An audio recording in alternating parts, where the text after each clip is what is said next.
ونشهد أن لا إله إلا الله وحده لا شريك له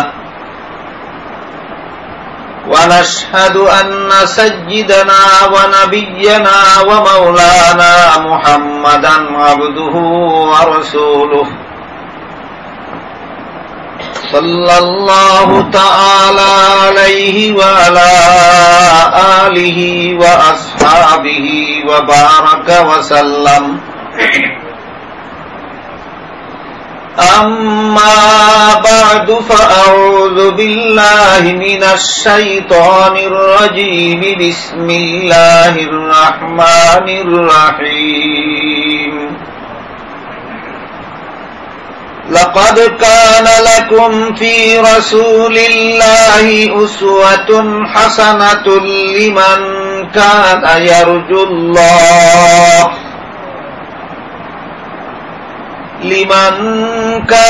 يرجو الله واليوم الآخر وذكر الله كثيرا وقال رسول الله صلى الله عليه وسلم من تمسك بسنتي عند فساد أمتي فله أجر 100 شهيد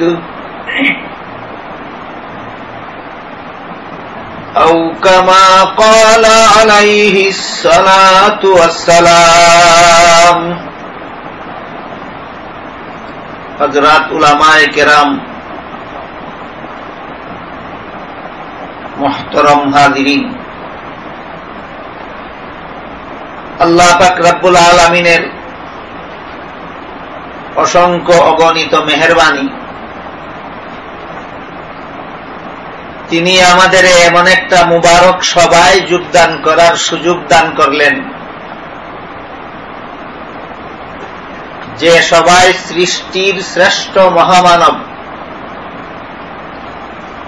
মহানবী মুহাম্মদুর রাসূলুল্লাহ সাল্লাল্লাহু আলাইহি ওয়াসাল্লামের জীবন ইতিহাস এবং তার আদর্শ আলোচনা করা হবে ইনশাআল্লাহ। রাসূলের জীবন ইতিহাসকে সিরাতুন নবী বলা হয় আর রাসূলের আদর্শকে তার সুন্নত বলা হয়।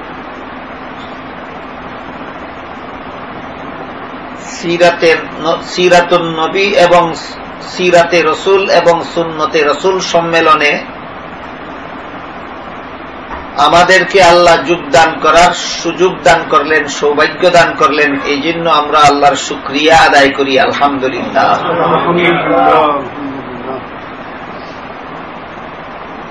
আল্লাহ পাক রব্বুল আলামিনের মেহেরবানি, আমাদের মতো বহু মানুষ এই সমাজে আছে যারা ইচ্ছা করলে এই রকম সমাবেশে আসতে পারে, কিন্তু আসার ইচ্ছা নাই, এই জন্য আসে না। বহু মুসলমান এই সমাজে আছে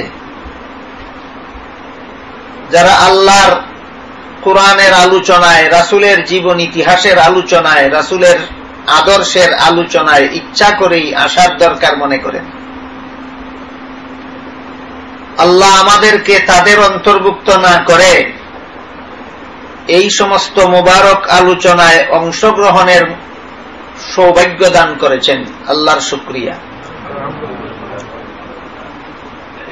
আল্লাহ পাক রব্বুল আলামিন মানুষের উপর যত সব মেহেরবানি করেছেন, এর মধ্যে একটা মেহেরবানি হলো তিনি ইচ্ছা করলেন আমাদেরকেও জীব জন্তু বানাইয়া তাদের ঘরে জন্ম দিতে পারতেন। কুকুরের ঘরে জন্ম দিয়া পাঠাইলে আমরা কুকুর হইতাম, বিড়ালের ঘরে জন্ম দিয়া পাঠাইলে আমরা বিড়াল হইতাম, গরু ছাগলের ঘরে জন্ম দিয়া পাঠাইলে আমরা গরু ছাগল হইতাম। কিন্তু তিনি মেহেরবানি করে আমাদেরকে জীব জন্তুর ঘরে জন্ম না দিয়া মানুষের ঘরে জন্ম দেওয়ায় আমরা মানুষ হওয়ার সৌভাগ্য লাভ করেছি। আমাদের কোনো চেষ্টার ফলে নয়, এমনকি আমাদের আবেদনের ফলেও নয়। জন্মের আগে আমরা মানুষ হইয়া জন্ম হওয়ার কোনো চেষ্টাও করি নাই, আল্লাহর কাছে দরখাস্তও করি নাই যে হে আল্লাহ আমাদেরকে জানোয়ারের ঘরে জন্ম না দিয়া মানুষের ঘরে জন্ম দেন। আমাদের চেষ্টা ছাড়া, আমাদের আবেদন ছাড়া একমাত্র আল্লাহ নিজের ইচ্ছায় দয়া করে আমাদেরকে মানুষের ঘরে জন্ম দিয়া মানুষ বানাইছেন। বুঝে থাকলে একটু দয়া করে বলুন, নিজের চেষ্টায় মানুষ হয়েছেন না আল্লাহর দয়ায়? আল্লাহর দয়ায়। আল্লাহ আমাদের প্রতি কত ভাবে কি পরিমাণ দয়া করছেন, করতেছেন তা বলতে গেলে জীবন শেষ হয়ে যাবে, আল্লাহর দয়ার বিবরণ শেষ হবে না। আবার দেখুন, মানুষের মধ্যে অনেক মানুষ আছে যারা যে আল্লাহ তাকে সৃষ্টি করলেন, যে আল্লাহ তাকে মানুষ বানাইলেন, সেই আল্লাহকে বিশ্বাসই করে না।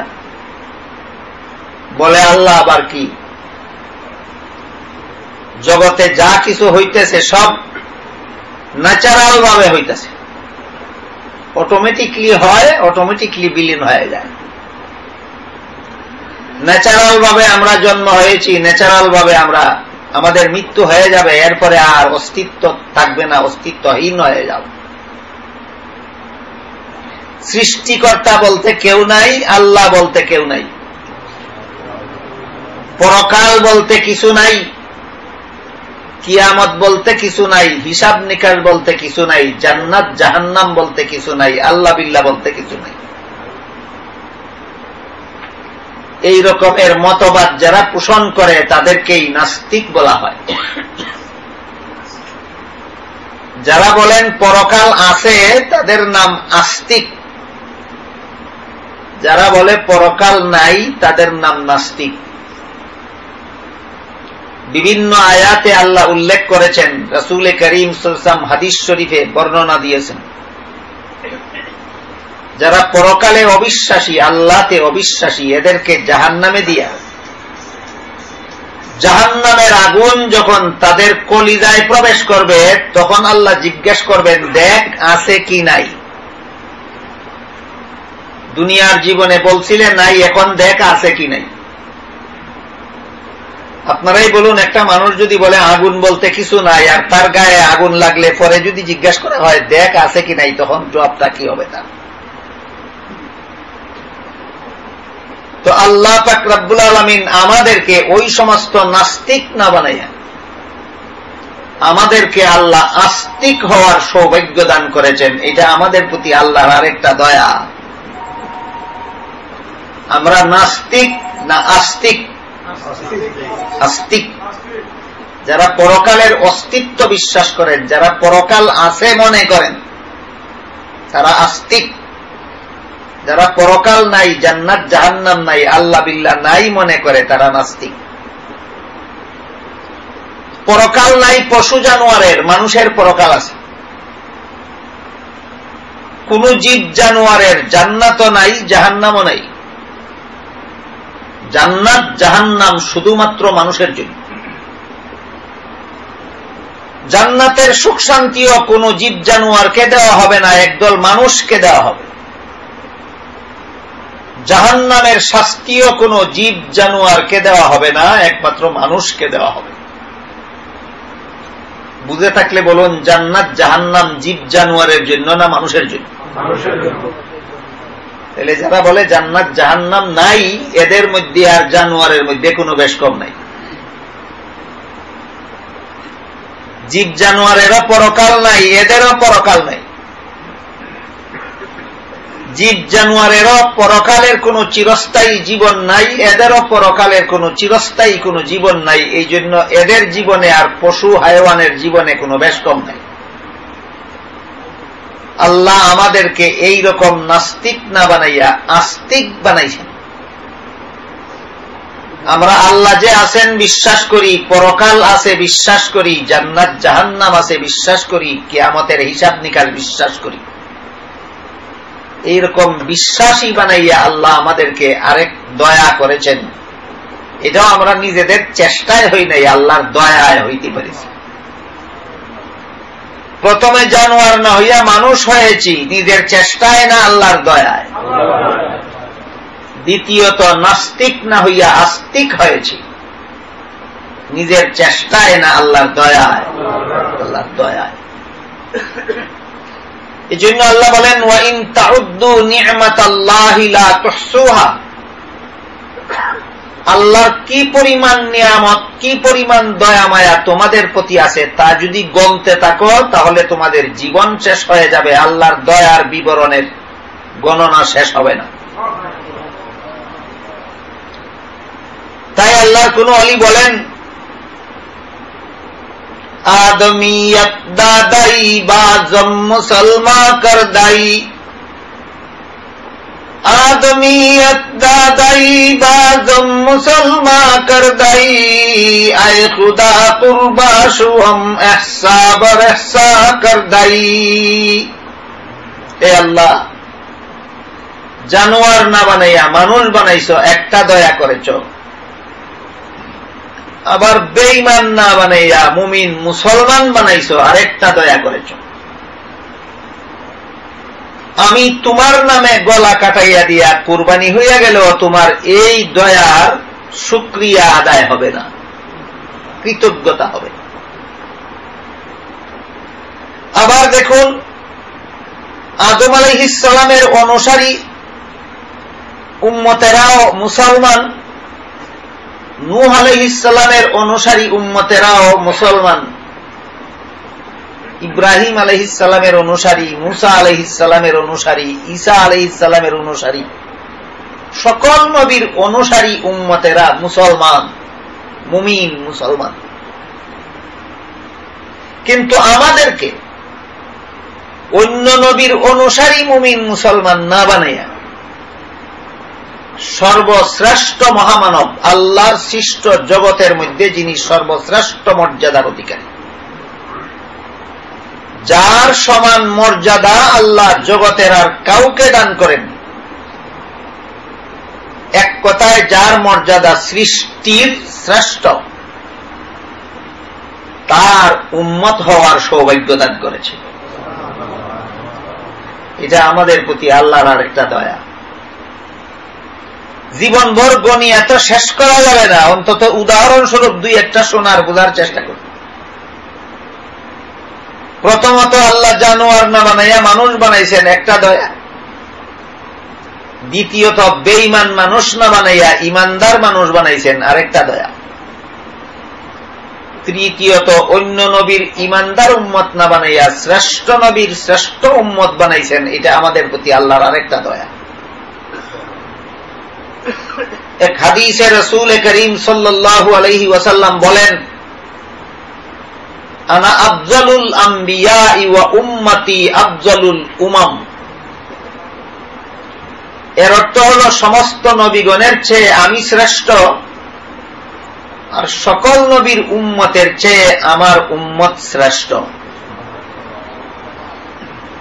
অন্য নবীর উম্মত হইলে আমরা শ্রেষ্ঠ উম্মত হইতে পারতাম না, শেষ নবীর উম্মত হওয়ায় শ্রেষ্ঠ উম্মত হইলাম।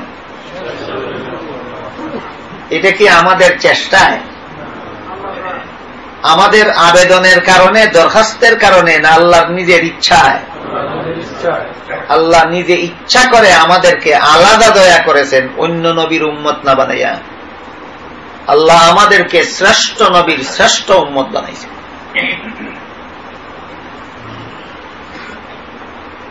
এক হাদিসে রাসূল করিম সাল্লাল্লাহু আলাইহি ওয়াসাল্লাম বলেন, কিয়ামতের দিন শেষ বিচারের পরে যতক্ষণ পর্যন্ত আমি মুহাম্মদুর রাসূলুল্লাহ জান্নাতে প্রবেশ করব না, ততক্ষণ পর্যন্ত কোন নবীকে জান্নাতে প্রবেশ করতে দেওয়া হবে না। বলেন, সকল নবীর আগে কোন নবী জান্নাতে প্রবেশ করবেন? আমাদের নবী। তারপরে বলেন, আর কোন নবীর উম্মতকে ততক্ষণ পর্যন্ত জান্নাতে প্রবেশ করতে দেওয়া হবে না যতক্ষণ পর্যন্ত আমার উম্মতেরা জান্নাতে প্রবেশ করবে না। কোন নবীর উম্মত সকলের আগে জান্নাতে প্রবেশ করবে? আমাদের। পুলসিরাতের পুল পার হওয়ার সময়ও আর কোন নবীর উম্মত পুলসিরাতের পুল পার হওয়ার আগে মুহাম্মদুর রাসূলুল্লাহর উম্মতকে পুলসিরাতের পুল পার করানো হবে। আমরা সকল নবীর উম্মতের আগে পুলসিরাতের পুল পার হতে পারতাম না, আমরা সকল নবীর উম্মতের আগে জান্নাতে প্রবেশ করতে পারতাম না যদি আল্লাহ দয়া করে আমাদেরকে মুহাম্মদুর রাসূলুল্লাহর উম্মত না বানাইতেন। তাই রাসূল বলেন, আমি হলাম সমস্ত নবীগণের চেয়ে শ্রেষ্ঠ, আর আমার উম্মতেরা সকল নবীর উম্মতের চেয়ে শ্রেষ্ঠ। অন্য নবীর উম্মতের হায়াত লম্বা ছিল কিন্তু আমলের সওয়াব কম ছিল। মুহাম্মদুর রাসূলুল্লাহর উম্মতের হায়াত ছোট কিন্তু আমলের সওয়াব বড়। তাদের ছিল লম্বা হায়াত, বেশি আমল, সওয়াব কম। আমাদের ছোট হায়াত, আমল কম, সওয়াব বেশি। এই সুযোগটাও, এই ফ্যাসিলিটিটাও আল্লাহ পাক রব্বুল আলামিন আমাদেরকে দিয়েছেন শুধুমাত্র আখিরি জমানার নবীর উম্মত বানায়। মুফাসসিরিনে কেরাম তাফসীরের কিতাবে লিখেছেন, মানুষের সওয়াব আমলনামায় লিখে রাখার জন্য প্রতিটি মানুষের ডান কাঁধে একজন করে ফেরেশতা মোতায়েন করে রেখেছে। সওয়াব লেখার জন্য একজন ফেরেশতা আছে ডান কাঁধে থাকেন, গুনাহ লেখার জন্য আরেকজন ফেরেশতা আছেন বাম কাঁধে থাকেন। ডান কাঁধের ফেরেশতার প্রতি আল্লাহর নির্দেশ, আমার বান্দা একটা সওয়াবের কাজ করলে 10টা সওয়াব লিখতে হবে। কাজ করবে কটা সওয়াবের? একটা, তো সওয়াব লিখতে হবে কটা? 10টা। আর বাম কাঁধের ফেরেশতার প্রতি আল্লাহর নির্দেশ, আমার বান্দা গুনাহ করলে তুমি ডান কাঁধের ফেরেশতার পারমিশন ছাড়া লিখতেই পারবে না। এই কারণে বান্দা যখন কোন গুনার কাজ করে বাম কাঁধের ফেরেশতা ডান কাঁধের ফেরেশতার কাছে লেখার অনুমতি চায়। ডান কাঁধের ফেরেশতা বলেন, আল্লাহর বিধান আছে, বান্দা গুনাহ করার পর যদি যথারীতি তওবা করে গুনাহ ছেড়ে দেয় তাহলে আল্লাহ তার গুনাহ মাফ করে দেন।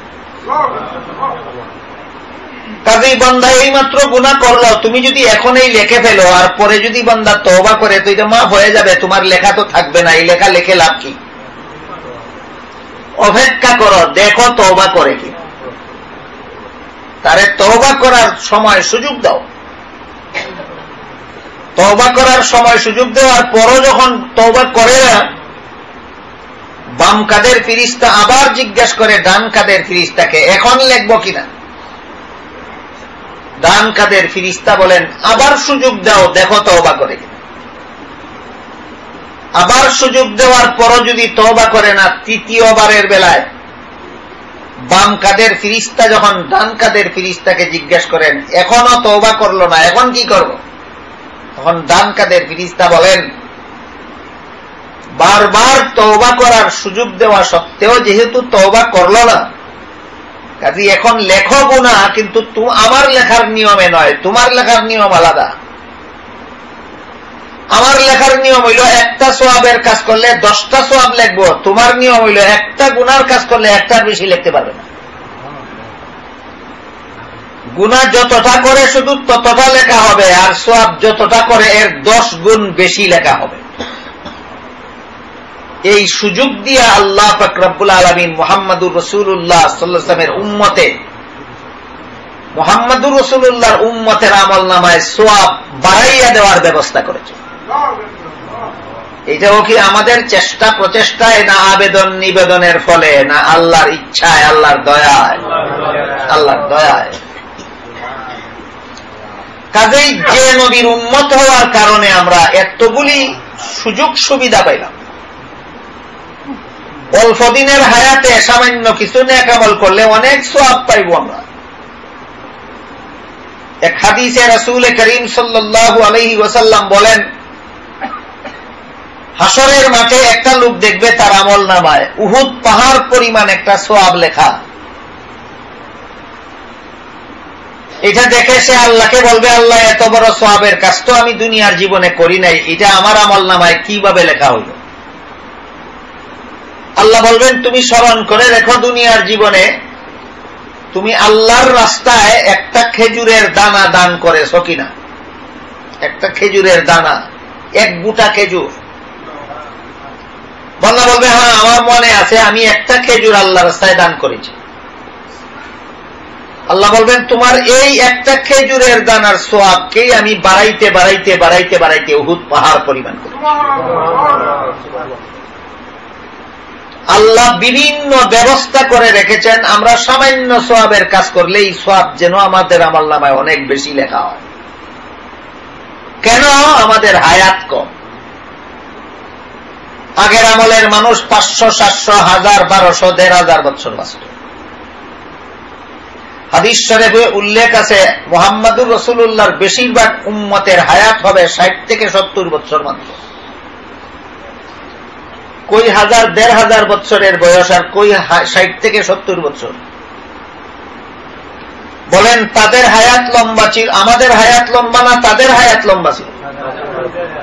1500 বছরে যত ইবাদত বন্দেগী করেছে, আমরা কি 60 বছরে ততটা পারবো? পারবো না। তাই আল্লাহ আমাদেরকে আলাদাভাবে সুযোগ দিয়েছেন, আমল করবে কম, সওয়াব পাইবে তাদের চেয়েও বেশি। এই সুযোগটা আল্লাহ পাক রব্বুল আলামিন শুধুমাত্র আমাদেরকে মুহাম্মদুর রাসূলুল্লাহর উম্মত হওয়ার কারণে দান করেছেন। এই জন্য আমাদেরকে আল্লাহ শ্রেষ্ঠ নবীর শ্রেষ্ঠ উম্মত বানাইছেন। এই জন্য আমরা আল্লাহর কাছে শুকরিয়া আদায় করা দরকার। আলহামদুলিল্লাহ, আমরা শ্রেষ্ঠ নবীর শ্রেষ্ঠ উম্মত। যে নবীর উম্মত হওয়ার কারণে এতগুলি সুযোগ সুবিধা পাইলাম, যে নবীর উম্মত হওয়ার কারণে এতগুলি ফ্যাসিলিটি পাইলাম, এই নবীকে কি কিছু জানার দরকার নাই? চিনার দরকার নাই? বুঝার দরকার নাই? দুঃখের বিষয়, বর্তমান সমাজে অনেক মুসলমান এমনও আছেন যারা দুনিয়ার অনেক জ্ঞানী গুণী পণ্ডিতের জীবন ইতিহাস পড়ে, মুহাম্মদুর রাসূলুল্লাহর জীবন ইতিহাস পড়ে। আমার এতক্ষণের কথা বুঝে থাকলে বলুন, অন্য কোন জ্ঞানী গুণী পণ্ডিত, এমনকি অন্য কোন নবীর মর্যাদা বড় না আল্লাহর গোটা সৃষ্ট জগতের মধ্যে মুহাম্মদুর রাসূলুল্লাহর মর্যাদা বড়? তাহলে যার মর্যাদা সৃষ্টির শ্রেষ্ঠ, তারে চিনবার আগে অন্যকে চিনার জন্য এত জ্বালা কেন? যার উম্মত হওয়ার কারণে এতগুলি সৌভাগ্য পাইলাম, তারে চিনার আগে অন্যকে চিনার জন্য এত আবেদন, এত আবেগ কেন? এটাকে বাংলা ভাষায় একটা প্রবাদ আছে, বলে কলার চেয়ে সালের মজা বেশি। আপনারা কি বলেন, কলার সাল কি কলার চেয়ে বেশি মজা? তাইলে কলার মজা বুঝার আগে সালের মজা বুঝতে গেলাম কেন? যে নবীর উম্মত হওয়ার কারণে এতগুলি সুযোগ সুবিধা পাইলাম, এত বড় সৌভাগ্য পাইলাম, সেই নবীকে চিনার আগে অন্যকে চিনতে গেলাম কেন? তাই প্রতিটি মুসলমান যদি নিমক হালাল হয়, যদি নিমক হারাম না হয়, তাইলে দুনিয়ার আর কোন মানুষকে চিনার আগে যে নবীর উম্মত হওয়ার কারণে এত বড় সৌভাগ্য পাইলাম, ওই নবীকে আগে চিনা দরকার। দরকার কিনা? এই নবীকে আগে চিনা দরকার। নবীকে চিনার একমাত্র ব্যবস্থা নবীর জীবন ইতিহাস। নবীকে চিনার একমাত্র, যে কোনো লোককে চিনার একমাত্র ব্যবস্থা তার জীবন ইতিহাস। আব্রাহাম লিঙ্কনকে যদি কেউ চিনতে চান, কিভাবে চিনবেন? তার জীবন ইতিহাসের মাধ্যমে চিনবেন। নাকি তিনি এখনো দুনিয়াতে আছেন? নাই। তাকে কিভাবে চিনতে হবে? তার জীবন ইতিহাসের মাধ্যমে চিনতে হবে। দুনিয়ার যত বড় বড় নেতা অতিবাহিত হইয়া গেছেন। চীনের পরলোকগত প্রেসিডেন্ট মাও সেতুংকে যদি কেউ চিনতে চান, তারে দেখতে পাবেন না তার জীবন ইতিহাস থেকে তাকে চিনতে হবে। জীবন ইতিহাস থেকে। আদম আলাইহিস সালামকে চিনতে চাইলে তার জীবন ইতিহাস থেকে চিনতে হবে। ইব্রাহিম আলাইহিস সালামকে চিনতে হইলে তার জীবন ইতিহাস থেকেই তাকে চিনতে হবে। ঈসা আলাইহিস সালামকে চিনতে হইলে তার জীবন ইতিহাস থেকেই তাকে চিনতে হবে। ঠিক তেমনি ভাবে সৃষ্টির শ্রেষ্ঠ মহামানব মুহাম্মদুর রাসূলুল্লাহ সাল্লাল্লাহু আলাইহি ওয়াসাল্লামকে চিনতে হলে তার জীবন ইতিহাস থেকেই তাকে চিনতে হবে। আর মুহাম্মদুর রাসূলুল্লাহর জীবন ইতিহাসের নামই সিরাতে রাসূল। মুহাম্মদুর রাসূলুল্লাহর জীবন ইতিহাসের নাম সিরাতে রাসূল। সিরাত শব্দের শাব্দিক অর্থ হল অবস্থা। পরিভাষাগতভাবে কোন মানুষের সারা জীবনের সর্বাবস্থাকে তার সিরাত বলা হয়। এই জন্য পরিভাষাগতভাবে জীবন ইতিহাসকে সিরাত বলা হয়, রসুলের জীবন ইতিহাসকে রসুলের সিরাত বলা হয়। মহানবী মুহাম্মদুর রাসূলুল্লাহ সাল্লাল্লাহু আলাইহি ওয়াসাল্লাম 1 রবিউল আউয়াল মাসে জন্মগ্রহণ করে পৃথিবীতে এসেছিলেন। 63 বছর পরে আরেক রবিউল আউয়াল মাসে এই পৃথিবীর থেকে বিদায় হয়ে গেছিল। 63 বছর আগে 1 রবিউল আউয়াল মাসে পৃথিবীতে আসলেন, 63 বছর পরে আরেক রবিউল আউয়াল মাসে পৃথিবীর থেকে বিদায় হয়ে গেলেন। 2 রবিউল আউয়ালের মধ্যবর্তী সময় সীমা কত? 63 বছর। এই 63 বছরের জীবন ইতিহাসকেই সিরাতুন নবী বলা হয়, সিরাতুর রাসূল বলা হয়। 63 বছরের জীবন ইতিহাসের যে কোনো অংশ,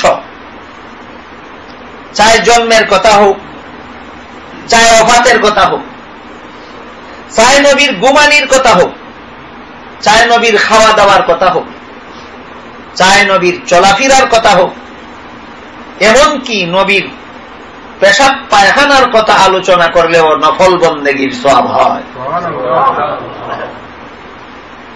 মুহাম্মদুর রাসূলুল্লাহর জীবন ইতিহাস, সিরাতে রাসূলের যে কোনো অংশ আলোচনা করলে নফল বন্দেগীর সওয়াব হয়। আর কোন কোন অংশ আছে নবীর, এইগুলি আলোচনা না করলে ইবাদত বন্দেগী জানতে পারা যায় না, নামাজ রোজাই বুঝতে পারা যায় না। সেই অংশগুলি আলোচনা করা ফরজ। যেমন এক হাদিসে আল্লাহ রাসূল বলেন, সাল্লু কামা রাআইতুমুনি উসাল্লি, তোমরা আমাকে যেভাবে নামাজ পড়তে দেখো সেভাবে নামাজ পড়ো। কাজেই রাসূলের নামাজ রাসূল জন্মের আগে পড়েছেন না জন্মের পরে? ওফাতের পরে না আগে? তাইলে রাসূলের জীবনের যে অংশে নামাজ আছে এই অংশটা জানলেই আমরা রাসূলের নামাজ জানতে পারব। কাজেই রাসূল কিভাবে নামাজ পড়েছেন সেটা শিক্ষা করা নফল নয়, ফরজ। রাসূল কোন কোন সময়ে নামাজ পড়েছেন সেইগুলি শিক্ষা করা নফল নয়, ফরজ। 63 বছরের জীবন ইতিহাসের কোন অংশ জানা নফল, কোন অংশ জানা ফরজ। কথাটা পরিষ্কার হইল কিনা দেখুন। কিন্তু এই 63 বছরের জীবনের এমন একটা সেকেন্ড নাই, এমন একটা মুহূর্ত নাই যেটা আলোচনা করলে কোনো সওয়াব নাই। 63 বছরের জীবন ইতিহাসের যে কোনো মুহূর্তের আলোচনা করলে নফল বন্দেগীর সওয়াব হয়। এই জন্য সিরাতুন নবীর আলোচনা, সিরাতুর রাসূলের আলোচনা অত্যন্ত মুবারক আলোচনা, বরকতময় আলোচনা।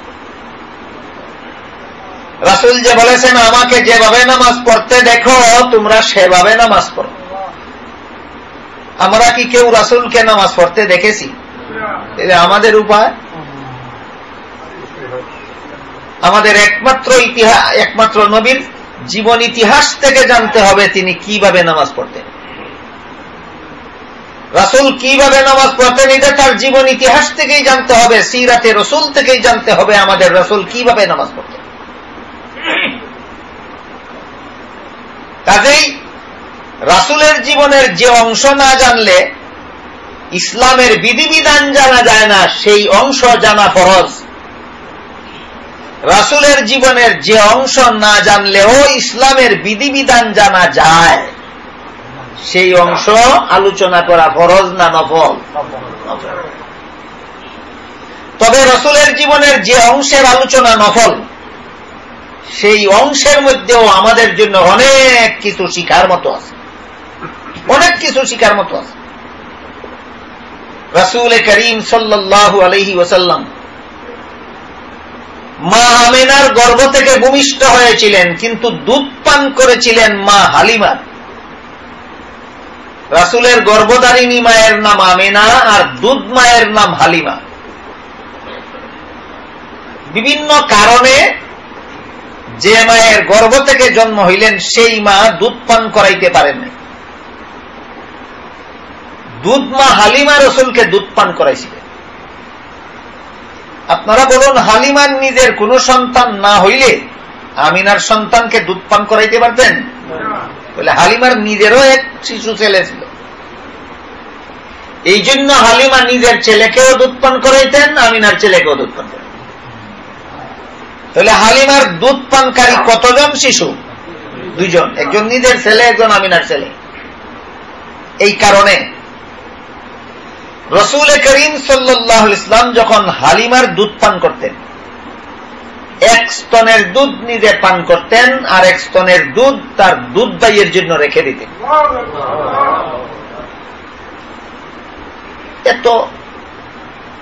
এত বড় ইনসাফ শিশু জীবনে, কুলের শিশু থাকাকালে দুধ ভাইয়ের সাথে এত বড় সুবিচার করার মতো মহামানব আল্লাহর গোটা জগতে মহানবী ছাড়া আর কাউকে পাবে।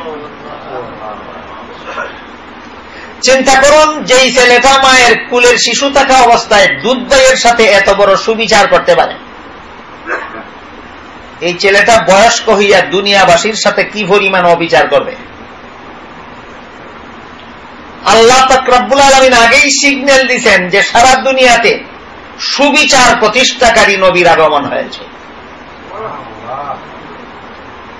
যেই ছেলে কুলের শিশু থাকাকালে দুধ ভাইয়ের সাথে এত বড় সুবিচার করে, সেই লোক বয়স্ক হলে দুনিয়াবাসী মানুষের সাথে অবিচারের কল্পনা করা যায় না, শুধু সুবিচারেই সুবিচার করবে। সুবিচার, এইরকম সুবিচারের মূর্ত প্রতীক, এইরকম সুবিচারের আলামত, নিদর্শন একমাত্র মহানবী ছাড়া দুনিয়ার আর কোন মহামানবের জীবন ইতিহাসে পাবেন না। মুহাম্মাদুর রাসূলুল্লাহ সাল্লাল্লাহু আলাইহি ওয়াসাল্লাম এর 63 বছরের জীবন ইতিহাসকে, সিরাতে রাসূলকে প্রথমত দুই ভাগে ভাগ করা যায়। রাসূলের জীবন ইতিহাসের প্রথম অংশে রয়েছে ওহী নাযিল শুরু হওয়ার পূর্ববর্তী 40 বছরের জীবন ইতিহাস, আর দ্বিতীয় অংশে রয়েছে ওহী নাযিল শুরু হওয়ার পরবর্তী 23 বছরের ইতিহাস। বুঝে থাকলে বলুন, সিরাতে রাসূলের প্রধান অংশ কতটা? দুইটা, একটা ওহী নাযিল আগের অংশ আর একটা ওহী নাযিলের পরের অংশ। ওহী নাযিলের আগের অংশ, রাসূলের জীবন ইতিহাসের ওহী নাযিলের আগের অংশ কত দিনের? 40 বছর। ওহী নাযিল শুরু হওয়ার পরের অংশ কত দিনের? 23 বছর। আগের 40 আর পরের 23, 63 বছর।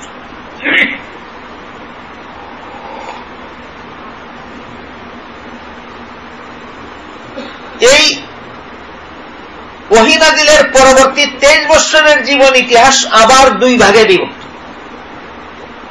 ওহী নাযিল শুরু হওয়ার পরে আরো 13 বছর মক্কায় ছিলেন, এই অংশটার নাম রাসূলের মক্কি জিন্দেগি, মক্কি জীবন।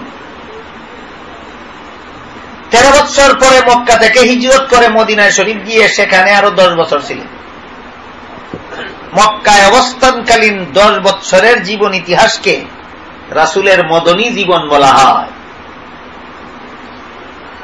ওহী নাযিলের আগে গেল 40 বছর,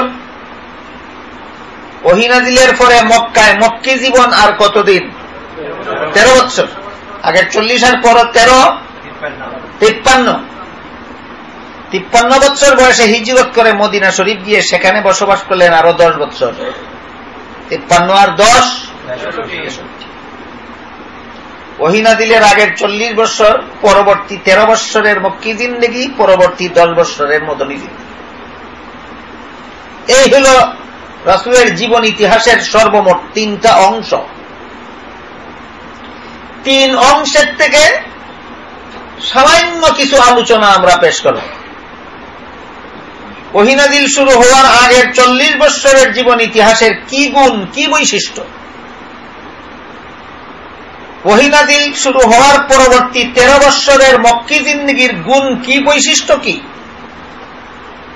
ওহী নাযিল শুরু হওয়ার পরে হিজরত করে মদিনা শরীফ যাওয়ার পরবর্তী 10 বছরের জীবন ইতিহাসের গুণ কি, বৈশিষ্ট্য কি, ওহী নাযিলের আগের 40 বছর তিনি কি করেছেন,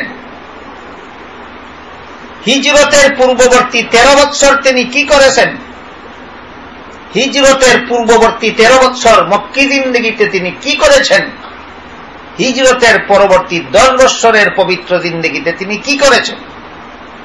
এই 3টা প্রশ্নের মোটামুটি একটু ধারণা আজকে আমরা নেওয়ার চেষ্টা করি। রাসূলের সিরত বিষয়ক কিতাবে লেখা আছে, ওহী নাযিল শুরু হওয়ার পূর্ববর্তী 40 বছরের জীবন ইতিহাসটা নবীর জন্য নবুয়তের দলিল, আর ওহী নাযিল শুরু হওয়ার পরবর্তী 13 বছরের মক্কি জিন্দেগি আর 10 বছরের মদনী জিন্দেগি, 23 বছরের জিন্দেগিটা উম্মতের জন্য শরীয়তের দলিল। ওহী নাযিল শুরু হওয়ার আগের 40 বছরের জীবন ইতিহাস নবীর জন্য নবুয়তের দলিল, আর পরবর্তী 23 বছরের জীবন ইতিহাস উম্মতের জন্য শরীয়তের দলিল। দুইটা কথা বোঝার মতো, স্মরণ রাখুন শুধু হেডিংগুলি। আর প্রথম 40 বছরের জীবন ইতিহাস নবীর জন্য নবুয়তের দলিল, আর পরবর্তী 23 বছরের জীবন ইতিহাস উম্মতের জন্য শরীয়তের দলিল। বুঝে থাকলে বলুন তো, 40 বছরের জীবন ইতিহাসটা কার জন্য, কিসের দলিল? নবীর জন্য নবুয়তের দলিল। আর 23 বছরের জীবন ইতিহাসটা কার জন্য, কিসের দলিল? উম্মতের জন্য শরীয়তের দলিল। এবার বুঝার চেষ্টা করুন। জন্মের পর থেকে ওহী নাযিল শুরু হওয়ার আগ পর্যন্ত দীর্ঘ 40টি বছরের জীবন ইতিহাসে দেখা যায় নবী কোনো মানুষকে নামাজ, রোজা, ইবাদত, বন্দেগীর কথা বলেননি। হালাল পথে চলো, হারাম পথ ছাড়ো বলেননি। এমনকি ঈমান আনো, বেঈমানি ছাড়ো বলেননি। এমনকি লা ইলাহা ইল্লাল্লাহ বিশ্বাস করো, এই কথাটুকুও বলেননি। কতদিন? 40 বছর। অথচ আল্লাহ নবী রাসূলকে দুনিয়াতে পাঠান দুনিয়ার মানুষকে ঈমান ইসলামের দাওয়াত দেওয়ার জন্যই। ঈমান ইসলামের দাওয়াত দেওয়ার জন্যই আল্লাহ সমস্ত নবীকে নবী বানাইয়া দুনিয়াতে পাঠাইছেন। নবী পাঠানির মূল কাজই ঈমান ইসলামের দাওয়াত। অথচ সর্বশেষ এবং সর্বশ্রেষ্ঠ নবীর পবিত্র জীবন ইতিহাসের প্রায় 3 ভাগের 2 ভাগ চলে গেল। 63 বছরের মধ্যে 40 বছর চলে গেল, মানে জীবনের 3 ভাগের প্রায় 2 ভাগ চলে গেল ঈমান ইসলামের দাওয়াত ছাড়া। প্রশ্ন জাগে, কেন গেল? তাহলে এই জীবন ইতিহাসটা আমাদের কোন কাজে লাগলো?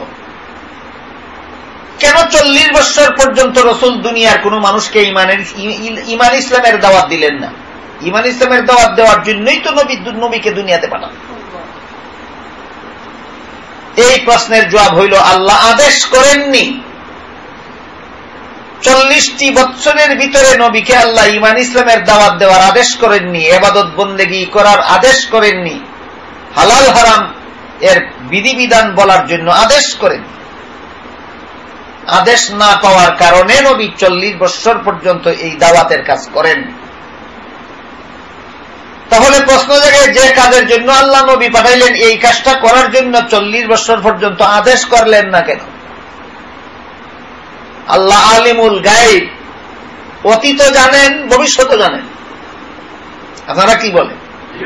অতীত জানেন, ভবিষ্যৎ জানেন। আল্লাহ খুব ভালো রকম জানেন যে নবী যখন সমাজের মানুষকে দাওয়াত দিতে যাবেন, বলবেন আল্লাহ আমাকে নবী বানাইছেন, আমি তোমাদেরকে ঈমান ইসলামের দাওয়াত দিতে আসছি, তখন আবু জাহালের দল, আবু লাহাবের দল চ্যালেঞ্জ করে বলবে, কিভাবে তুমি নবী হইলে আমরা তো বুঝলাম না, তোমার আমরা নবী মানতে না রাজি নই যতক্ষণ পর্যন্ত তোমার নবুয়ত প্রমাণ না হবে। আবু লাহাব, আবু জাহালের দল রসুলের রিসালাতকে, নবীর নবুয়তকে চ্যালেঞ্জ করবে, এটা আল্লাহ আগেও জানতেন কিনা? জানতেন। এই জন্য এই চ্যালেঞ্জের জবাব সাব্যস্ত করেছেন আল্লাহ রসুলের প্রথম 40 বছরের জীবন ইতিহাসকে। প্রথম 40টি বছরের জীবন ইতিহাস আল্লাহ এমন ভাবে অতিবাহিত করাইছেন,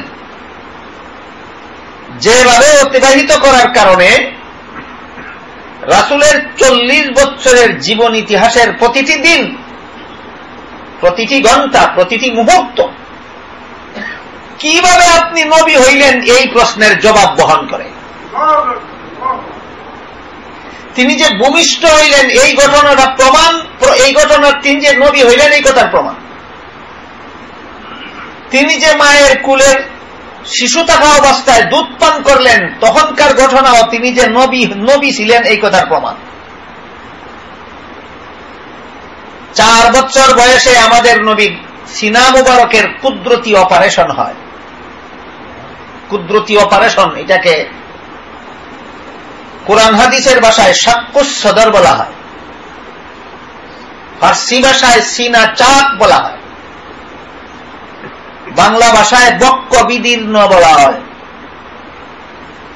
যারা কোরআন হাদিসের ভাষা জানেন না, যারা ফার্সি ভাষা জানেন না, এদেরকে বক্ষ বিদীর্ণ কইলে এটা আরো কঠিন ভাবে বলতে পারবেন। এই জন্য আমি কথাটা সহজে বুঝাবার জন্য বলেছি কুদরতি অপারেশন। নবীর সিনা মুবারকের অপারেশন আল্লাহ করাইছেন আল্লাহর কুদরতি ব্যবস্থায়। ফিরিস্তা আসলেন, 4 বছরের শিশু নবীকে শোয়াইলেন, শোয়াইয়া সিনা কাটলেন, ভিতরের অঙ্গ প্রত্যঙ্গ বাইর করিয়া ধুইয়া আবার ভিতরে ঢুকাইয়া জোড়া লাগাইয়া দিলেন। এটার নাম কুদরতি অপারেশন। কাটতে নবীর কষ্ট হইল না, জোড়া লাগাইতে সিলাইয়েরও দরকার হইল না, মেডিসিনেরও দরকার হইল না, কয়েকদিন অপেক্ষা করারও দরকার হইল না, সাথে সাথেই জোড়া লেগে গেল।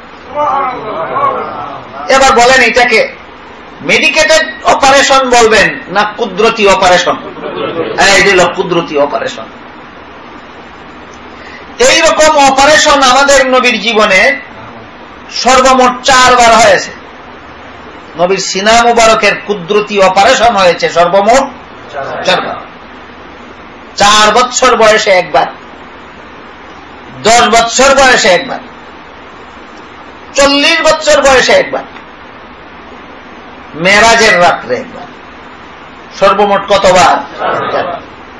প্রত্যেকটা অপারেশনের পিছনে কারণ রয়েছে। কোন কারণে 4 বছর বয়সে নবীকে আল্লাহ কুদরতি অপারেশন করাইলেন? কোন কারণে 10 বছর বয়সে নবীকে আল্লাহ কুদরতি অপারেশন করাইলেন? কোন কারণে 40 বছর বয়সে নবীকে আল্লাহ অপারেশন করাইলেন? কোন কারণে মেরাজের রাত্রে নবীকে আল্লাহ অপারেশন করাইলেন? প্রত্যেকটা অপারেশনের পিছনে একটা করে কারণ আছে।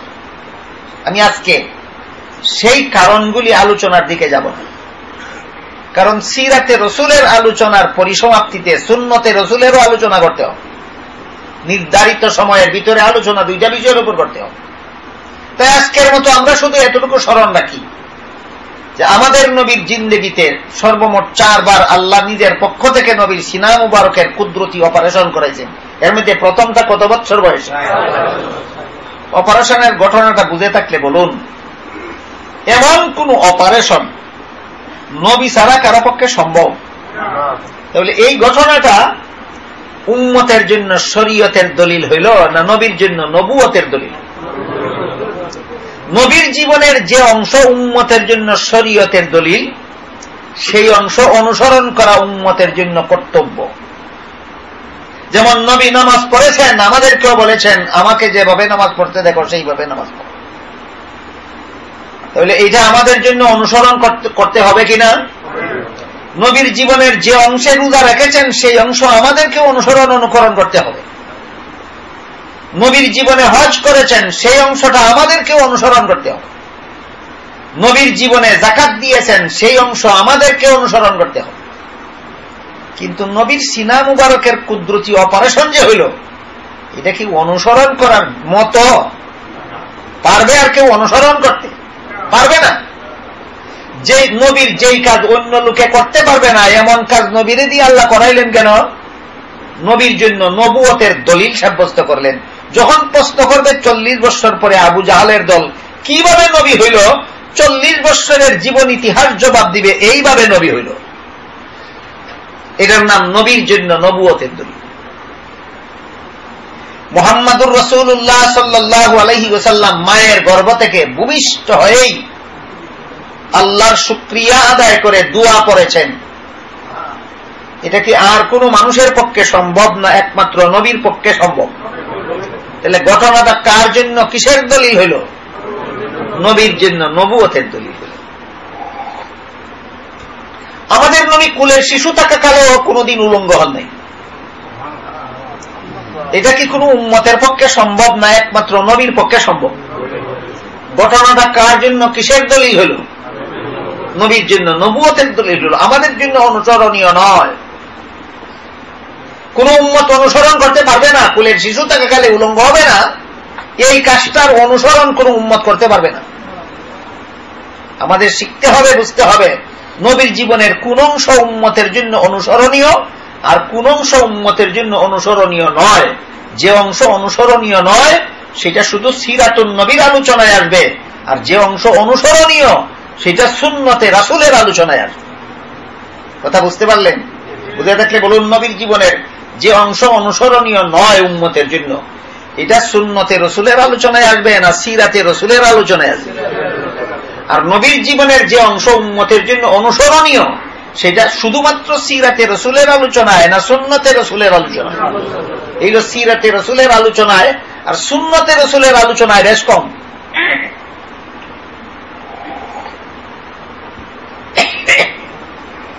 রাসূল করিম সাল্লাল্লাহু আলাইহি ওয়াসাল্লাম একদিন অনিচ্ছাবশত, শিশুকালে একদিন অনিচ্ছাবশত তার সতরের কাপড় সরে গেছিল।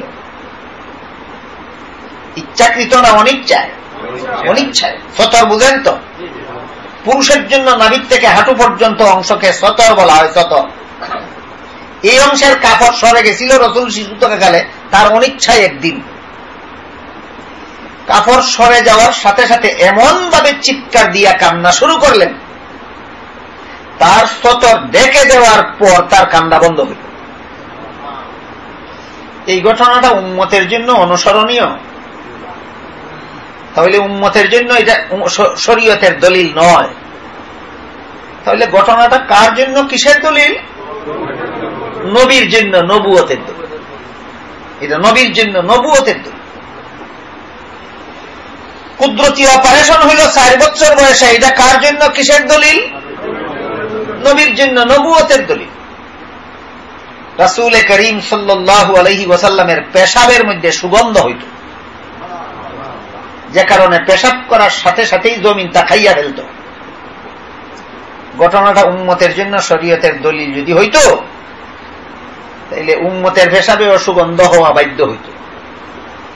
এটা উম্মতের জন্য শরীয়তের দলিল নয়, এটা নবীর জন্য নবুয়তের দলিল। রাসূল করিম সাল্লাল্লাহু আলাইহি ওয়াসাল্লামের পায়খানাতে সুগন্ধ হইত, যে কারণে তিনি পায়খানা করে আসলে সাথে সাথে আরেকজন গিয়া দেখতো পায়খানা নাই, জমিন খাইয়া ফেলত। বলুন, রাসূলের পায়খানাতে কি হইত? দুর্গন্ধ হইত না সুগন্ধ হইত? সুগন্ধ হইত। ঘটনাটা কার জন্য, কিসের দলিল? নবীর জন্য নবুয়তের। রাসূল করিম সাল্লাল্লাহু আলাইহি ওয়াসাল্লামের পবিত্র শরীর মুবারকে 63 বছরের ইতিহাসে কোনদিন কোনো মশা বসেনি, কোনো মাছি বসেনি। 63 বছরের জীবন ইতিহাসে তার শরীরে কোনদিন একটা মশা বসেনি, কোনদিন একটা মাছি বসেনি। ঘটনাটা কার জন্য, কিসের দলিল? নবীর জন্য, নবুয়তের দলিল। রাসূল করিম সাল্লাল্লাহু আলাইহি ওয়াসাল্লামের শরীরের ঘাম মুবারকে মেশকে আম্বরের মতো সুগন্ধ হইত, যে কারণে হযরত আয়েশা রাদিয়াল্লাহু আনহা বলেন, আমি রাসূলের শরীরের ঘাম ছোট ছোট শিশির মধ্যে ভরে রাখতাম। বিবাহ উৎসবে কোনো মানুষ আমার কাছে আতরের জন্য আসলে আতরের পরিবর্তে রাসূলের ঘাম দিয়া দিতাম, তার মধ্যে মেশকে আম্বরের সুগন্ধ হইত। ঘটনাটা কার জন্য, কিসের দলিল? নবীর জন্য, নবুয়তের। মুহাম্মদুর রাসূলুল্লাহ সাল্লাল্লাহু আলাইহি ওয়াসাল্লাম যেই রাস্তা দিয়া যাইতেন, যেহেতু শরীরের ঘামের মধ্যে মেশকে আম্বরের সুগন্ধ, এই জন্য যেই রাস্তা দিয়ে যাইতেন সেই রাস্তার বাতাসের মধ্যে অনেকক্ষণ পর্যন্ত সেই সুগন্ধ পাওয়া যেত। এই কারণে সাহাবায়ে কেরাম কোন সময় যদি এমন পরিস্থিতি দাঁড়াইতো যে তিনি কোন পথে গেলেন জানা নাই, এটা জানতে কোনো অসুবিধা হইতো না। যেই পথে গেলে বাতাসে সুগন্ধ পাওয়া যায়, তারা বুঝতে পারতেন এই পথে রাসূল গেছে। বলেন তো ঘটনাটা কার জন্য, কিসের দলিল? এইভাবে জন্ম থেকে 40টি বৎসর পর্যন্ত যত ঘটনা আল্লাহ আমাদের নবীর দ্বারা ঘটাইছেন, সব এগুলি উম্মতের জন্য শরীয়তের দলিল নয়, এগুলি হইল নবীর জন্য নবুয়তের দলিল। প্রত্যেকটা ঘটনা প্রমাণ করে তিনি আল্লাহর নবী, তিনি সাধারণ মানুষ নন, তিনি আল্লাহর নবী।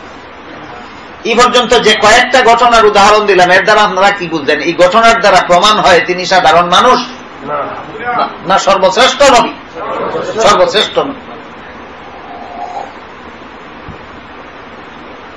এই ঘটনাগুলি কেউ দেখেছে, কেউ দেখেনি। শিশুকালে উলঙ্গ হয়েছে না, এটা দেখছে যারা লালন পালন করছে তারা, অন্য কেউ দেখেনি। জন্ম হইয়া আল্লাহর শুকরিয়া আদায় করে দোয়া করেছেন, জন্মের সময় যারা ছিল তারা জানে, আর কেউ জানে না। কিন্তু এই কারণেই শুধুমাত্র জন্মের সময়ের আর শিশুকালের কয়েকটা ঘটনাকে যদি আল্লাহ নবুয়তের দলিল সাব্যস্ত করতেন, আবু জাহাল এবং তার সঙ্গী সাথীদের সুযোগ বাকি থাকত এই কথা বলার যে জন্ম হইয়া সত্যই দোয়া পড়ছে কিনা আমরা ছিলাম না, আমরা জানি না, মানি না, সুযোগ হইত কিনা? শিশুকালে উলঙ্গ হয়েছেন না এমন কথা আমরা শিশুকালে দেখি নাই, কে লালন পালন করেছে, উলঙ্গ হয়েছে কিনা দিনে রাতে 24 ঘন্টার ভিতরে আমরা দেখি নাই, জানি না, মানি না বলার সুযোগ পাইত। এই কারণে আল্লাহ পাক রব্বুল আলামিন শরীরের ঘামে যে সুগন্ধ হইত, এটা কি জানি না, মানি না বলার উপায় আছে? না কাছে গেলেই পাওয়া যাইত? কাছে গেলেই পাওয়া যাইত। এমন কিছু ঘটনা আল্লাহ 40 বছরের জীবন ইতিহাসে অনবরত ঘটাইছেন, যেগুলি কেউ জানি না, মানি না বলার উপায় নেই। বুঝতে পারতেছেন 40 বছরের জীবন ইতিহাসে ঈমান ইসলামের দাওয়াত দিলেন না দুনিয়ার মানুষকে, এই জীবনের এই অংশটা কোন কাজে লাগলো? নবীর জন্য নবুয়তের দলিল সাব্যস্ত হওয়ার কাজে লাগলো। এই রকমের একটা ঘটনা রাসূল জন্ম থেকে নিয়ে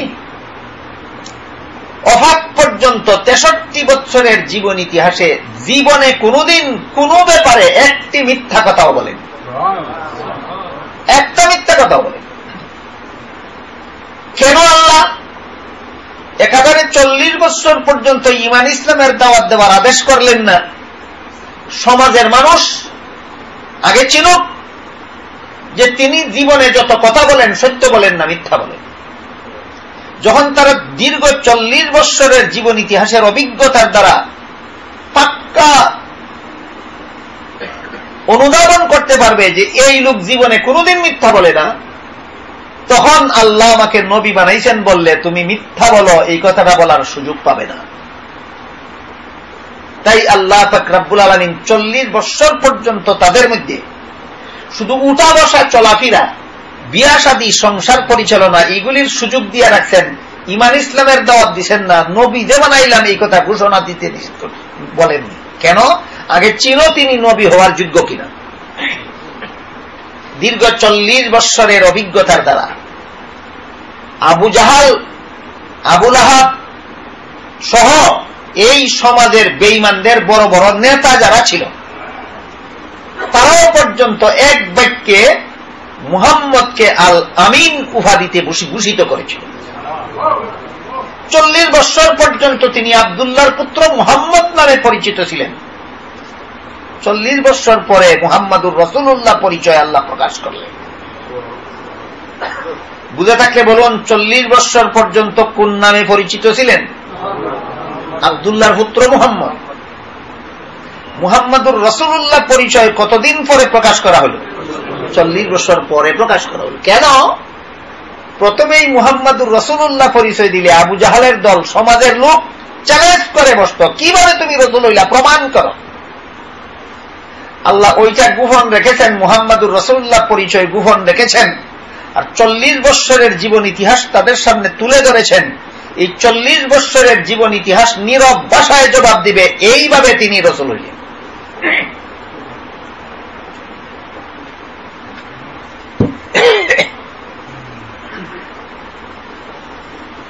আবু জাহাল মুহাম্মদকে আল আমিন বলে। আল আমিন অর্থ অবিশ্বাস্য না বিশ্বাস্য। আবু জাহাল রাসূলকে আল আমিন বলে, আবু লাহাব আল আমিন বলে, সমাজের বড় বড় বেঈমান তো সবাই, সবার নেতারা পর্যন্ত আল আমিন বলে।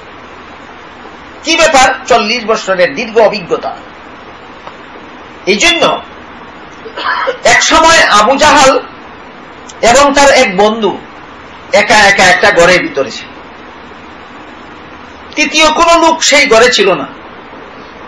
এমত অবস্থায় আবু জাহালের বন্ধু আবু জাহালকে জিজ্ঞেস করে, বন্ধু আবু জাহাল, তোমাকে আমি একটা প্রশ্ন করলে যদি সত্য জবাব দিবে বলে ওয়াদা করো, তাহলে আমি প্রশ্নটা করব। আর যদি তুমি বলো আমার প্রশ্নের সঠিক জবাব তুমি দেবে না, তাহলে আমি প্রশ্নই করব না। আবু জাহাল কথা দিল, বন্ধু তোমার সাথে কথা দিলাম, তুমি যা প্রশ্ন করবা আমি সত্য জবাব দেব। তখন আবু জাহালের বন্ধু আবু জাহালকে জিজ্ঞেস করে, মুহাম্মদ যে সমস্ত কথা বলে সত্য বলে না মিথ্যা বলে? এটা কিন্তু মুহাম্মাদুর রাসূলুল্লাহ পরিচয় দেওয়ার পরের ঘটনা। মুহাম্মাদুর রাসূলুল্লাহ বলে পরিচয় দেওয়ার পরের ঘটনা। যখন এক দলে ঈমান আনলো আর এক দলে ঈমান আনলো না, যখন ঈমান আনলো যারা আর আনলো না যারা, তাদের মধ্যে কম্পিটিশন চলতেছিল, তখনকার যুগে আবু জাহালের বন্ধু আবু জাহালকে জিজ্ঞাসা করে, মুহাম্মদ যা বলে সত্য বলে না মিথ্যা বলে? আবু জাহাল চিন্তা করে দেখল, যদি বলি মুহাম্মদ সত্য বলে তাহলে প্রশ্ন আসবে, মানো না কেন? যে লোকটা সত্য বলে সেই লোকের কথা মানো না কেন? আর যদি বলি মুহাম্মদ মিথ্যা বলে তাহলে প্রশ্ন আসবে, যে লোকটা মিথ্যা বলে এই লোকটাকে 40 বছর পর্যন্ত আল আমিন কইলা কেন? এমন ঠেকানি আবু জাহেলদেরকে ঠেকাইবার জন্যই 40 বছর পর্যন্ত আল্লাহ রাসূলের আসল পরিচয় গোপন রেখেছে। বিষয়টা কি অনুবাদ বুঝতে পারছেন আপনারা? এমন ঠেকানি ঠেকাইবার জন্য কোন কাজে যদি 40 বছরের জীবন ইতিহাসের কোন একটা কথা যদি মিথ্যা বলল না, তাহলে আল্লাহ আমাকে রাসূল বানাইছেন কথাটা মিথ্যা বলবে কিভাবে? কাজেই যেই ব্যক্তি জীবনের কোনো কথা মিথ্যা বলে না, সেই লোক যে বলতেছে আল্লাহ আমাকে রাসূল বানাইছেন, এটাও মিথ্যা নয়। এই জন্য 40 বছরের জীবন ইতিহাস নবীর জন্য নবুয়তের দলিল। বন্ধুর কথার জবাব দিতে না পারিয়া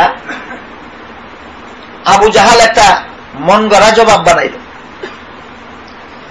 বলল, মুহাম্মদ যতদিন পর্যন্ত নিজের পক্ষ থেকে কথা বলেছে ততদিন পর্যন্ত সত্য বলেছে, যেদিন থেকে তার কাছে কুরআন নাজিল হওয়ার কথা বলে ওই দিন থেকে মিথ্যা বলে। এই জন্য এতদিন পর্যন্ত আল আমিন বলেছি, কিন্তু এখন মানি না। এতদিন পর্যন্ত আল আমিন কইলাম কেন? কারণ আল্লাহর কুরআন নাজিল হওয়ার দাবি করছে না, এই জন্য আল আমিন কইছি। এখন মানি না কেন? এখন কয় তার কাছে আল্লাহর কুরআন নাজিল হয়, এই কথাটা মিথ্যা, এই জন্য এখন মানি। আবু জাহেলের এই মন গড়ার জবাবের প্রতিবাদে আল্লাহ পাক রব্বুল আলামিন আয়াত নাজিল করে বলেন, قد نعلم إنه ليحزنك الذي يقولون فإنهم لا يكذبونك ولكن الظالمين بآيات الله يجحدون। হে রাসূল করিম সাল্লাল্লাহু আলাইহি ওয়াসাল্লাম, আবু জাহালের এই জবাবে আপনি মনে দুঃখিত হওয়ার কারণ নাই। আপনি যত কথা 40 বছর বলেছেন সব সত্য বলেছেন, আর আমি যত কথা 40 বছরের পরে নাজিল করলাম সেইগুলি মিথ্যা। তাহলে আপনাকে মিথ্যাবাদী বলল না, আমি আল্লাহকে মিথ্যাবাদী সাজে। দুঃখিত হইলে আমি আল্লাহ দুঃখিত হওয়ার কথা, আপনি তো দুঃখিত হওয়ার কথা নয়।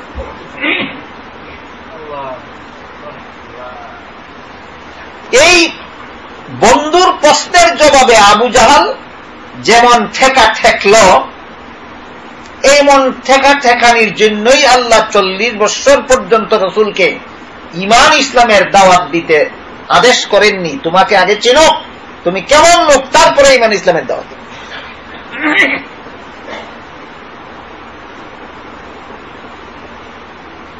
আরেক দিনের ঘটনা, আবু জাহালের আরেক বন্ধু আবু জাহেলকে জিজ্ঞাসা করে, মুহাম্মদ যা বলে সত্য বলে না মিথ্যা বলে? আবু জাহেল বলে, আল্লাহর কসম, মুহাম্মদ জীবনে কোনোদিন মিথ্যা বলে না, যা বলে করায় গন্ডায় সত্য বলে। যেহেতু আগেই বন্ধু ওয়াদা নিছে, আমি একটা প্রশ্ন করবো, যদি সত্য জবাব দেবে বলে ওয়াদা করো তাহলে প্রশ্ন করবো, আর না এলে প্রশ্নই করবো না। আবু জাহেলের কাছ থেকে আগে ওয়াদা নিয়েছে যে তুমি যা প্রশ্ন করবা প্রশ্নের সঠিক জবাব দেব।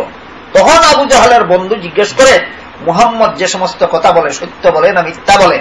তখন আবু জাহেল জবাব দেয়, আল্লাহর কসম, মুহাম্মদ পরম সত্যবাদী, জিন্দেগিতে কোনোদিন কোনো মিথ্যা কথা বলে না, যা বলে সবগুলি করায় গন্ডায় সত্য বলে। সাথে সাথে আবু জাহেলের বন্ধু আবু জাহেলকে প্রশ্ন করে, মানস না কেন? আবু জাহেল জবাব দেয়, যেই সত্য মানলে নিজের দল থাকে না। মুহাম্মদ সত্য বলে তাই বলে যদি আমি মেনে নেই, সমাজের একটা মানুষ আমার দলে থাকবে না, সবগুলি মানুষ মুহাম্মদের দলে চলে যাবে। যে সত্য মেনে নিলে নিজের দল থাকে না, নিজের দলে লোক থাকে না, এই সত্য মেনে নেওয়া আমার পক্ষে সম্ভব নয়। আবু জাহেলের জবাবে বুঝে থাকলে আপনারা বলুন, আবু জাহেল রসুলকে না চিনার কারণেই মানল না, না চিনার কারণেই মানল না, চিনে শুনেই মানল না। কেন মানল না? মানলে নিজের দলে কোনো লোক থাকবে না, সবগুলি মুহাম্মদের দলে চলে যাবে। এই অবস্থাটা সর্বযুগেই দুনিয়াতে বিরাজ করে। মানুষের মধ্যে যত বাতিল দল আছে, প্রত্যেকটা দল মনে মনে বুঝে যে আমি ওই কারণে বাতিল। না, মানুষের মধ্যে বাতিল কোন দল নাই। প্রত্যেকটা বাতিল দলের সদস্যরা, প্রত্যেকটা বাতিল দলের নেতারা, প্রত্যেকটা বাতিল দলের লিডারেরা মনে মনে জানে এবং ভালো রকম বুঝে যে এই কারণে আমি বাতিল। কিন্তু এই কথাটা সমাজে স্বীকার করে না কেন? করলে তাদের দল থাকবে না, তাদের দলে কোনো সদস্য থাকবে না।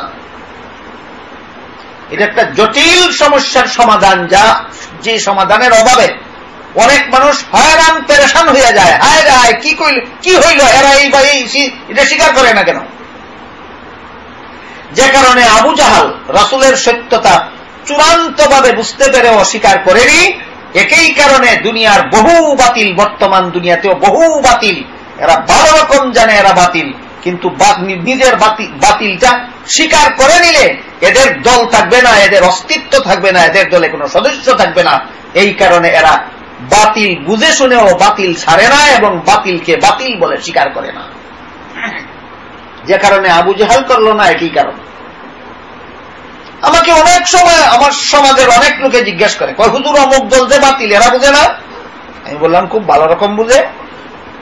অমুক দলের অমুক কাণ্ডটা যে অন্যায় হইল সেটা কি বুঝে না? আমি বললাম ভালো রকম বুঝে। বুঝে শুনে অন্যায় করে গেল? আমি বললাম যে কারণে আবু জাহাল করেছিল। বুঝতে পারছেন আপনারা প্রশ্নগুলির জবাব? বুঝে শুনে জুলুম অত্যাচার করে কেন? বুঝে শুনে অন্যায় করে কেন? বুঝে শুনে অপরাধ করে কেন?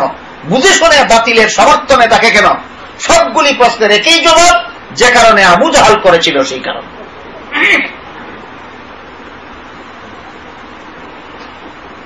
আবু জাহাল যখন কসম খাইয়া জবাব দিল মুহাম্মদ পরম সত্যবাদী, জীবনে কোনদিন মিথ্যা বলে না, যা বলে সবগুলি করাগণ্য সত্য বলে, তখন বন্ধু জিজ্ঞাসা করে মানস না কেন?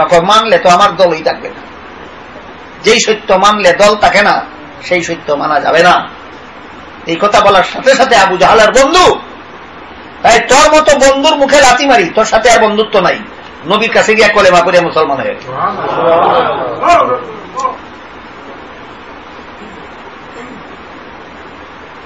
এই অভিজ্ঞতাটা সমাজের সর্বলোকরে দেওয়ার জন্য জন্ম থেকে 40টি বছর পর্যন্ত আল্লাহ রসুলকে ঈমান ইসলামের দাওয়াত দিতে দিচ্ছেন না। আগে আপনাকে চিনো, তারপরে আপনার আসল পরিচয় প্রকাশ করা হবে। এতক্ষণে বুঝলেন কিনা যে 40 বছরের জীবন ইতিহাসে রসুল কোন মানুষকে ঈমান ইসলামের দাওয়াত পর্যন্ত দিলেন না, সেই অংশটা কোন কাজে লাগলো? নবীর জন্য নবুয়তের দলিল সাব্যস্ত হওয়ার কাজে লাগলো। এখানে একটা প্রশ্ন দেখতে পারেন যে রাসূল করিম সাল্লাল্লাহু আলাইহি ওয়াসাল্লাম জীবনের প্রথম বিয়ে করেছিলেন 25 বছর বয়সে। 40 বছর বয়স্ক কয়েক সন্তানের বিধবা মা হযরত খাদিজা রাদিয়াল্লাহু তাআলা আনহা কত বছর বয়সে বিয়ে করলেন? 25 বছরের অবিবাহিত যুবক 40 বছরের বিধবা বৃদ্ধা নারীকে বিয়ে করলেন। শখের বিয়া কিভাবে করে মানুষে? আপনাদের মধ্যে আছে কেউ 25 বছরের অবিবাহিত যুবক 40 বছরের বিধবা কয়েক সন্তানের মাকে বিয়ে করবে?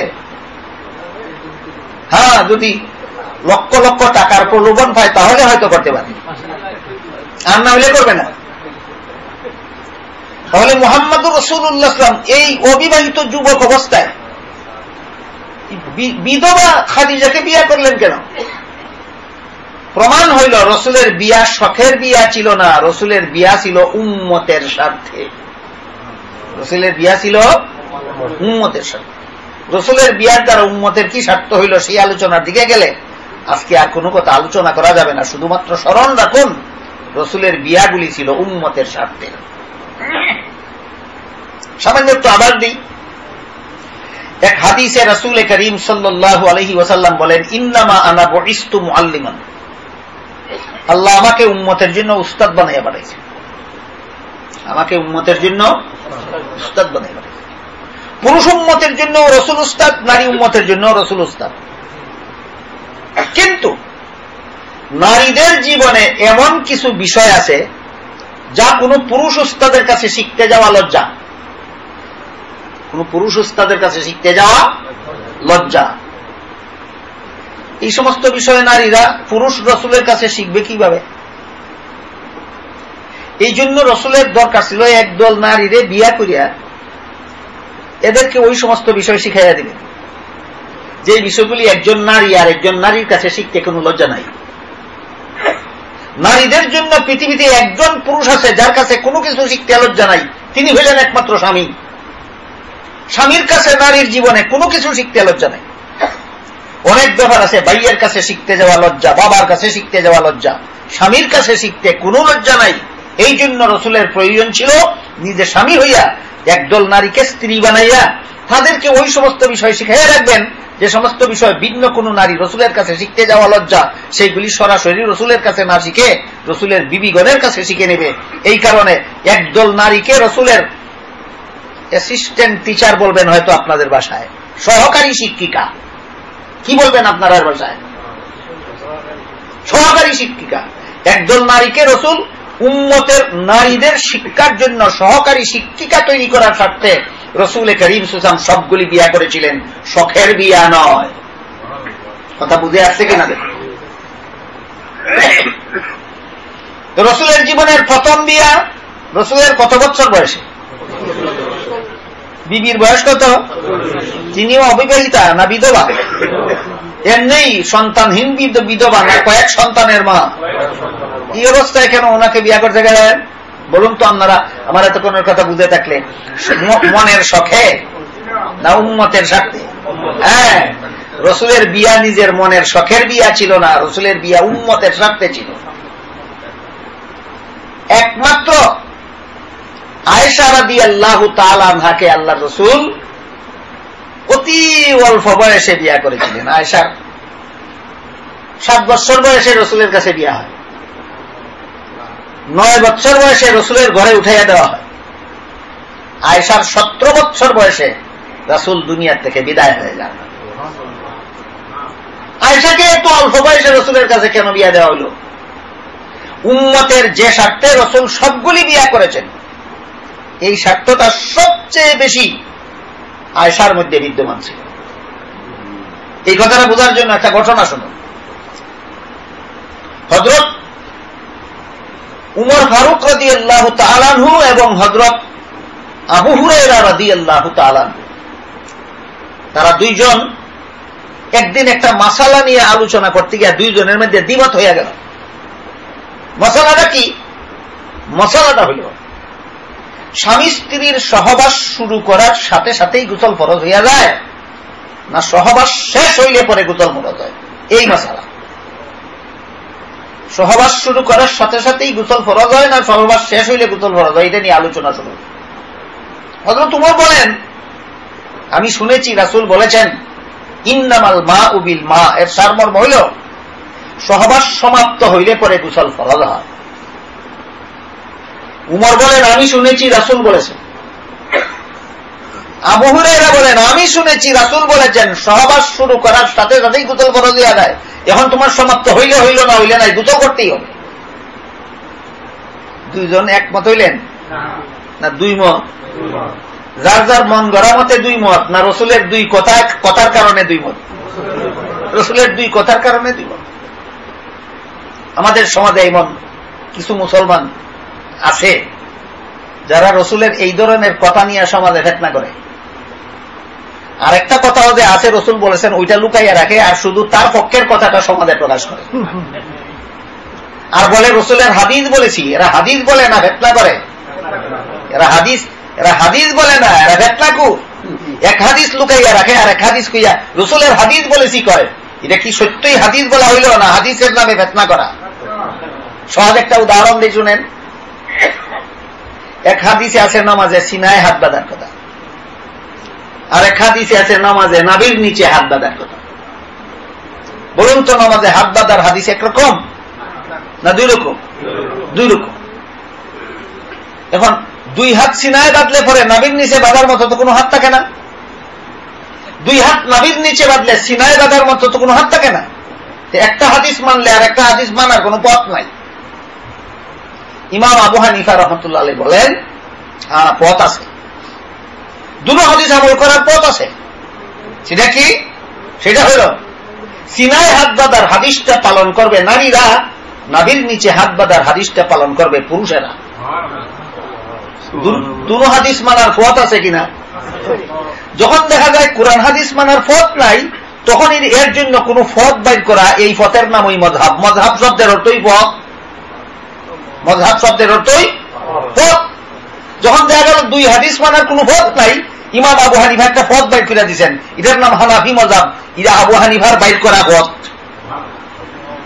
এখন যদি আপনারা নাভির নিচে হাত বাঁধেন, আর একদল লোকে যদি বলে এই দেখো হাদিস বুকে হাত বান্ধার কথা, তোমার হাত বান্ধা হইছে না, এ কি হাদিস প্রচার করে না ফিতনা করে? কেমন কৌশলের মাধ্যমে ফিতনাটা করে, এটা আপনাদের বোঝা দরকার। এইরকম দুই হাদিস হযরত উমর বললেন এক হাদিস, আবু হুরায়রা বললেন আর এক হাদিস, দুটো রাসূলের হাদিস। উমর বলেন, আমি নিজে শুনেছি রাসূল বলেছেন সহবাস সমাপ্ত না হওয়া পর্যন্ত গোসল ফরজ হয় না। আবু হুরায়রা বলেন, আমি নিজে শুনেছি রাসূল বলেছেন সহবাস শুরু করার সাথে সাথেই গোসল ফরজ হয়ে যায়। কাজী উমর, আমি আপনার কথা মানতে পারলাম না। উমর বলেন, আবু হুরায়রা, আমিও তোমার কথা মানি না, আমিও নিজের কানে শুনেছি রাসূল বলেছেন। কিন্তু তখনও রাসূল দুনিয়াতে আছেন, রাসূলও দুনিয়াতে আছেন এবং রাসূলের বিবি আয়েশাও আছেন, উমরের মেয়ে হাফসাও রাসূলের বিবি। তখন উমর তখন প্রস্তাব করলেন আবু হুরায়রার কাছে যে তুমিও বলতেছো রাসূল বলেছেন, তুমি নিজের কানে শুনেছ, আমিও বলতেছি রাসূল বলেছেন, আমার নিজের কানে শুনেছি। বিষয়টা যেহেতু স্বামী স্ত্রীর ব্যাপার, আমার মেয়ে হাফসা রাসূলের স্ত্রী আর রাসূল হইলেন আমার মেয়ের স্বামী, নিশ্চয়ই আমার মেয়ে রাসূলের স্ত্রী হিসাবে রাসূলের কাছ থেকে এই মাসালা শিখেছে। কাজী আমার মেয়েকে জিজ্ঞাসা করলেই তো তোমার কথা ঠিক না আমার কথা ঠিক পরিষ্কার হয়ে যাবে। উমরের প্রস্তাব মতো তারা গেলেন রাসূলের বিবি উমরের মেয়ে হাফসা রাদিয়াল্লাহু আনহার কাছে গিয়া বললেন যে আমরা দুইজন রসুলের 2 হাদিস নিয়ে আমাদের মধ্যে মতভেদ হইল, এখন আসল সমাধান কি? হাফসা রাদিয়াল্লাহু আনহা বলেন, এই মাসালার সমাধান আমি দিতে পারবো না, এটার সঠিক সমাধান যদি আপনারা পেতে চান তাহলে রসুলের আরেক বিবি আয়েশা তার কাছে যান। হাফসার দ্বারা উমরের আর আবু হুরায়রার সমস্যার সমাধান হইল না? পাঠাইলেন কার কাছে? আয়েশার কাছে। হাফসার নির্দেশে তারা দুইজন আয়েশার কাছে গেল। আয়েশা বললেন, উমর আপনি যে হাদিস বলেছেন সেটাও ঠিক, রসুলের হাদিস। আবু হুরায়রা আপনি যে হাদিস বলেছেন সেটাও রসুলের হাদিস। এই হাদিস মানলে ওই হাদিস মানবো কিভাবে, ওই হাদিস মানলে এই হাদিস মানবো কিভাবে? এটার সমাধান হইল, উমর আপনি যে হাদিসটা বলেছেন সে হাদিসের বিধান ছিল কিছুদিনের জন্য, অস্থায়ী। আবু হুরায়রা আপনি যে হাদিস বলেছেন এই যে হাদিসটা হইল চিরদিনের জন্য স্থায়ী। সহবাস শেষ না হওয়া পর্যন্ত গোসল ফরজ হবে না, এটা কিছুদিনের জন্য একটা অস্থায়ী বিধান ছিল, রসুল বলেছিলেন ঠিক, কিন্তু বিধানটা ছিল কিছুদিনের জন্য। যতদিনের জন্য বিধান ছিল ততদিনের মেয়াদ শেষ, পরবর্তীতে স্থায়ী বিধান দিয়ে রসুল বলেছেন সহবাস শুরু করার সাথে সাথেই গোসল ফরজ হয়ে যায়, এরপরে সমাপ্ত হলে হইল না হইলে নাই, গোসল ফরজ, গোসল করতেই হবে। দুনো হাদিসের সামঞ্জস্য, দুনো হাদিসের সমাধান নবীর বিবির কাছে পাওয়া গেল কিনা? উম্মতের এই স্বার্থে নবী বিয়ে করেছিলেন। কথা বুঝলেন কিনা দেখুন।